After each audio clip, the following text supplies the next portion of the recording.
আসসালামু আলাইকুম প্রিয় বন্ধুরা, দেখতে পাচ্ছেন আপনারা কত সুন্দর একটা দৃশ্য। ছোট একটা বাচ্চা আর এই যে অনেকগুলো গরু নিয়ে যাইতেছে পালার জন্য, মানে রাখার জন্য। অনেকগুলো বাছুর আর দেখেন আসলে বাছুর আর ওদের গাবিগুলা প্রায় সমান সমানই, একদম শুকনা গাবিগুলা, রুগ্ন শুকনো। তো গরু কি তুমি রাখো একটি? হ্যাঁ, পড়ো না, স্কুলে যাও না? তো গরু এগুলা এইরকম গাই, ওটা তো একবার ছুটো গাই। ওই গায়ের বাছুর কোনটা? পিছনে এই যেটা। হ্যাঁ, ওর তো আইটাকে তো পরে যাইতেছে রে। খাবার দাবার দাও না বললো? কোনো কোনো রাখবার নিয়ে যাবা?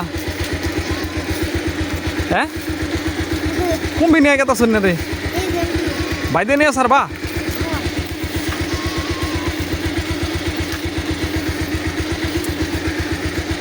এবার স্বাস্থ্য আমি ডাক্তারি করি কে? তো তুমি গরু এজেন্ট সুখ নেয়, একবার এগুলার চিকিৎসা করি, তারপর গরুর বীজ দেয়। গরুর ডাক্তারি করি আমি। কয়টা গরু তোমার? কয়টা কয়টা গরু? হ্যাঁ, 8টা। বললাম তার ব্যক্তি বেশি হলাম আমার কাছে। কয়টা তুমি কো? হ্যাঁ, তাহলে মজা খাওয়া নাকি ছুটে দেওয়া যায়? গরু ব্যক্তি দিয়ে দাও। হ্যাঁ, দেবে?